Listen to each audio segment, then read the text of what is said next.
शिळी चपाती बनवेल तुम्हाला धनवान. घरातील शिळ्या चपातीने संपत्ती, तुमचे दुःख, दारिद्र्य आणि संकटे. घरातील शिळी चपाती फेकण्यापूर्वी करा फक्त हा एक उपाय. मित्रांनो, जेव्हा तुमचे हात तंग असतील, जेव्हा पैसा येण्याचे सर्व मार्ग बंद झाले असतील, जीवनात सर्व बाजूंनी फक्त आणि फक्त अडचणी आल्या असतील, त्यातून बाहेर पडण्याचा कोणताही मार्ग दिसत नसेल, व्यापार, उद्योगधंदा, फॅक्टरी, दुकान, नोकरी किंवा काहीही चालत नसेल, सर्वत्र नुकसान होत असेल, तर तुम्हाला हा एक उपाय फक्त एका दिवशी करायला लागेल. हा उपाय केल्यानंतर तुम्ही काहीच दिवसात बघाल की तुमच्या जीवनात किती मोठा चमत्कार घडला आहे. धनप्राप्तीचे नवनवीन मार्ग सापडू लागतील. जीवनातील सर्व अडचणी, संकटे संपुष्टात येतात आणि तुम्हाला सुख, समृद्धी प्राप्त होते. तर चला या महत्त्वपूर्ण आणि विशेष उपायाबद्दल आपण जाणून घेऊया. पण व्हिडिओमध्ये पुढे जाण्याआधी तुम्ही जर चॅनलवरती नवीन असाल तर माझी तुम्हाला विनंती आहे, कृपया चॅनलला सबस्क्राईब करा आणि व्हिडिओला एक लाईक करून कमेंटमध्ये जय माता लक्ष्मी असे आवश्यक लिहा. माता लक्ष्मी तुमच्या चरणी माझी प्रार्थना आहे की तुमच्या या व्हिडिओला लाईक करणाऱ्यांच्या आणि चॅनलला सबस्क्राईब करणाऱ्यांच्या जीवनात कधीच धनाची कमतरता येऊ देऊ नको. मित्रांनो, आपण नेहमीच जेवण थोडं जास्त बनवतो आणि मग काही जेवण शिल्लक राहतं. भाजी किंवा ग्रेव्ही नेहमीच संपते आणि पोळ्या शिल्लक उरतात. दुसऱ्या दिवशी घरातील सदस्य किंवा मुले खायला टाळाटाळ करतात. जर तुमच्या घरातही हे असं घडत असेल तर ही माहिती तुम्हाला आश्चर्यचकित करेल. जर तुम्हीही अशी चपाती खाता तर तुम्हाला श्रीमंत होण्यापासून कोणीही थांबवू शकत नाही. कारण मित्रांनो, या व्हिडिओमध्ये आपण अशा काही चुका पाहणार आहोत ज्या तुमच्या घरातील स्त्रिया करत असतील तर त्या आजच बंद कराव्यात, अन्यथा संपूर्ण घर उद्ध्वस्त होऊ शकते. तर संपूर्ण माहिती जाणून घेण्यासाठी हा व्हिडिओ शेवटपर्यंत नक्की पहा. मित्रांनो, स्वयंपाकघरात ही चूक कधीही करू नका. विश्वास ठेवा. शास्त्रानुसार स्वयंपाक घरात या चुका करणारा व्यक्ती प्रत्येक परिस्थितीत गरिबीचे जीवन जगतो. त्याला दारिद्र्याचा सामना करावा लागतो आणि संपूर्ण कुटुंबाला त्याची किंमत मोजावीही लागते. कारण शास्त्रामध्ये स्पष्टपणे सांगितलेले आहे की ज्या घरात माता अन्नपूर्णा यांचा वास असतो त्या घरात माता अन्नपूर्णासह सर्व देवी देवतांचा निवास करतात. असं करणाऱ्यांच्या घरात अन्नधान्याची आणि धनदौलताची भरभराट होते. ज्या व्यक्तींच्या स्वयंपाकघरात या चुका होतात त्याने त्यांना क्षुल्लक समजून दुर्लक्ष करू नये, अन्यथा तुमचं संपूर्ण घर नष्ट होऊ शकतं.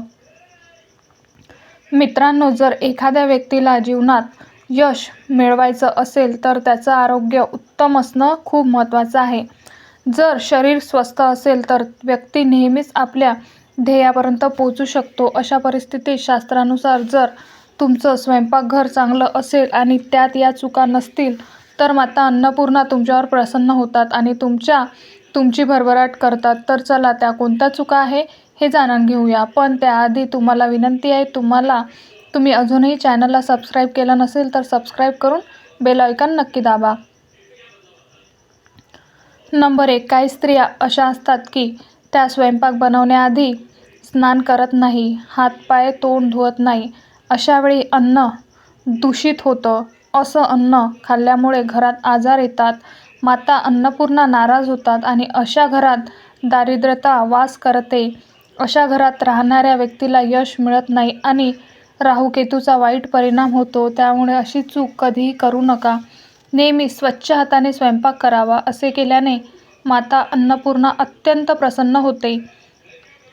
नंबर 2. शास्त्रात सांगितलेलं आहे की ज्या ठिकाणी स्त्रिया स्वयंपाक करतात ते ठिकाण स्वच्छ नसेल तर राहूकेतू वाईट परिणाम होतो, पण शनिदेव सुद्धा नष्ट होतात. अशा घरात कमावत्या व्यक्तीवर वाईट परिणाम होतो आणि संपूर्ण घर हळूहळू दारिद्र्यात लोटलं जातं. त्यामुळे स्वयंपाकघर नेहमी स्वच्छ ठेवा आणि गंगाजल शिंपडावे. असे केल्याने माता अन्नपूर्णा आकर्षित होतात आणि तुमच्या प्रत्येक कामात यश मिळते. तसेच तुमच्या कुटुंबातील प्रत्येक सदस्याला त्याच्या कामामध्ये यश मिळतं. नंबर 3. आपल्या कुटुंबात धारदार वस्तू ठेवू नका. यामुळे कुटुंबात तणाव वाढतो आणि भांडणे वगैरे सुरू होतात. अशा परिस्थितीत स्वयंपाकघरात 1 किंवा 2 पेक्षा जास्त सुरी, चाकू ठेवू नये. अशा चाकू त्यांचा तुम्ही वापर करत नाही पण ते अजूनही स्वयंपाकघरात ठेवले आहे तर अशा निरुपयोगी वस्तू घरात ठेवल्याने घरात नकारात्मकता आकर्षित होते, ज्याचा आपल्या जीवनावर वाईट परिणाम होतो. नंबर 4. स्वयंपाकघरासमोर चपला, बूट, झाडू किंवा पोछा कधीही ठेवू नये. यामुळे माता अन्नपूर्णा रागावतात आणि संपूर्ण घराला गरिबीचा सामना करावा लागतो. याला पाप देखील मानले जाते. त्यामुळे कधीही चप्पल, बूट किंवा झाडू, पोछा स्वयंपाकघरात राहणार नाही याची काळजी घ्या, कारण यामुळे गंभीर अनर्थ होऊ शकतो आणि माता रुष्ट होऊ शकते. नंबर 5. स्वयंपाकघरात स्वयंपाक करणाऱ्या स्त्रियांनी अन्न अपवित्र करणे टाळावे. असे केल्याने माता अन्नपूर्णेचा अपमान होतो. यामुळे घरात दारिद्र्य येते आणि माता लक्ष्मी देखील घर सोडून निघून जाते. बऱ्याच स्त्रिया स्वयंपाक करताना चव पाहण्यासाठी मिठाची किंवा मसाल्याची टेस्ट करतात. हे करणे योग्य नाही. शुभतेचा विचार करा आणि स्वयंपाक करताना संपूर्ण अन्न कधीही अपवित्र करू नका, कारण यामुळे मातेचा अपमान होतो आणि घरातील सुख शांती बिघडते. म्हणूनच जेव्हा तुम्ही स्वयंपाक करता तेव्हा प्रथम अन्न थोडेसे देवाला अर्पण करा किंवा एखाद्या कन्येला खाऊ घाला. नंतर तुम्ही ते जेवण चाखू शकता. नंबर 6. जर वारंवार तुमच्या अन्नात केस येत असतील तर त्याला क्षुल्लक समजू नका. असे मानले जाते की अन्नात वारंवार केस येणे हे राहूकेतूचे वाईट परिणाम आहे. असे जर नेहमीच दारिद्र्याचे शिकार असते. अन्नात कधीही केस येऊ देऊ नये, कारण हा माता अन्नपूर्णेचा मोठा अपमान मानला जातो. हा घोर अनर्थ समजला जातो. अशा परिस्थितीत अन्नाची शुद्धता भंग होते आणि कुटुंबाला भयंकर आजारांना सामोरे जावे लागते. म्हणून स्वयंपाक करताना स्त्रियांनी नेहमी आपले केस बांधूनच स्वयंपाक करावा. मित्रांनो, वास्तुशास्त्रानुसार काही वस्तू अशा आहेत ज्या स्वयंपाकघरात अजिबात ठेवू नये. त्यांना ठेवल्यामुळे समस्यांमध्ये वाढ होते. नंबर 1.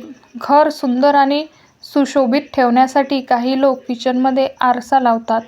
परंतु वास्तुशास्त्रानुसार स्वयंपाकघरात आरशाचा वापर करू नये, कारण स्वयंपाकघरात चूल, गॅस, शेगडी, स्टोव्ह हे अग्निदेवाचे प्रतीक मानले जाते.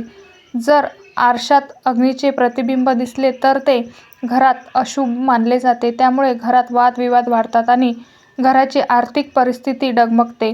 म्हणून ही चूक कधीही करू नका. नंबर 2. चपातीची, पोळीची कणिक. कधीकधी स्त्रिया चपाती बनवण्यासाठी किचनमध्ये चपातीसाठी बनवलेले कणिक किंवा उरलेली कणिक पीठ फ्रीजमध्ये ठेवतात आणि सकाळी पुन्हा त्याच पिठाच्या चपात्या बनवतात.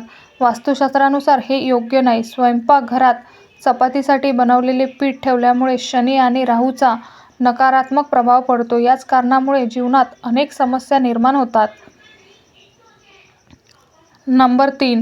तुटलेली, चिरलेली भांडी. स्वयंपाकघरात अनेक प्रकारची भांडी वापरली जातात, परंतु स्वयंपाकघरात तुटलेली, चिरलेली भांडी ठेवू नये. जसे की चिरलेला डब्बा असलेले छिद्र पडलेली वाटी, ग्लास असेल, चहाच्या कपाचा दांडा तुटलेला असेल, चहाची बशी भेग पडलेली असेल, अशी खराब भांडी स्वयंपाकघरात ठेवू नये. काही भांडी जास्त वापरामुळे तुटतात, परंतु बऱ्याच वेळा आपण तुटलेली भांडी वापरत राहतो. वास्तुशास्त्रानुसार हे योग्य मानलं जात नाही. स्वयंपाकघरात कधीही तुटलेली भांड्याचा वापर करू नये, कारण यामुळे कुटुंबातील सदस्यांमध्ये मतभेद वाढतात.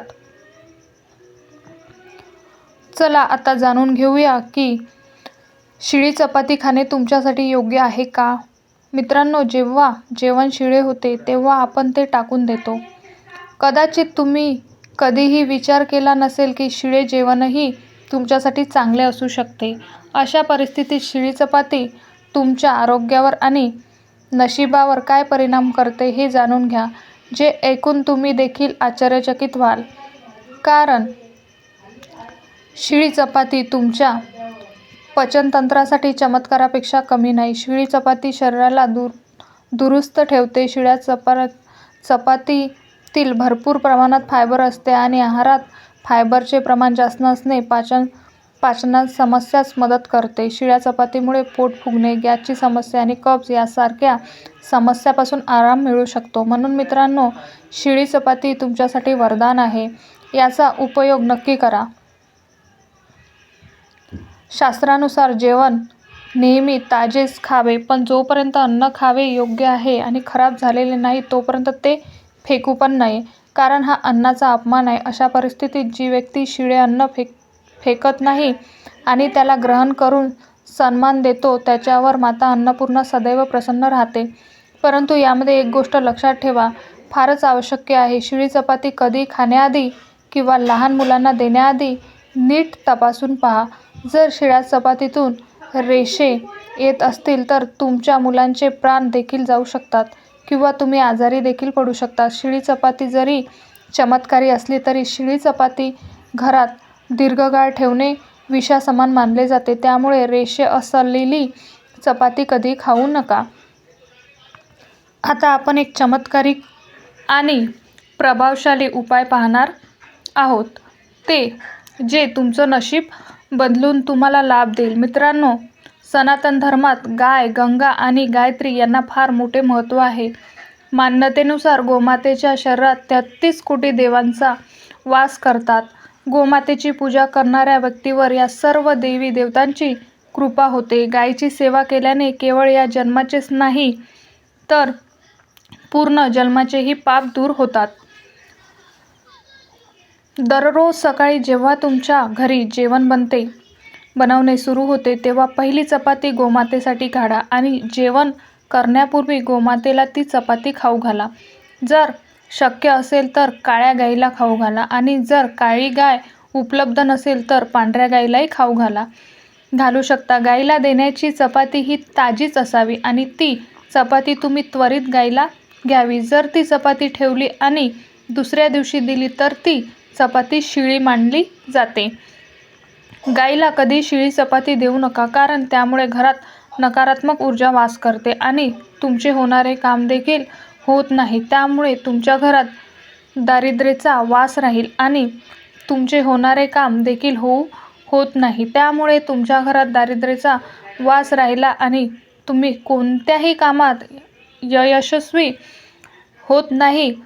म्हणून रोज ताजी चपाती बनवून गाईला खाऊ घाला आणि कधीही शिळी चपाती गाईला देऊ नका. तसेच सडलेली किंवा खराब झालेली वस्तू देखील गाईला खाऊ घालू नये. जर घरात एखादं फळ किंवा भाजी खराब झाली असेल तर लोक सहसा गाईला देतात, परंतु असे केल्याने तुम्ही पापाचे भागीदार बनता. पिठाच्या 11 गोळ्या बनवा आणि त्यावर हळद लावा आणि गोमातेला खाऊ घाला.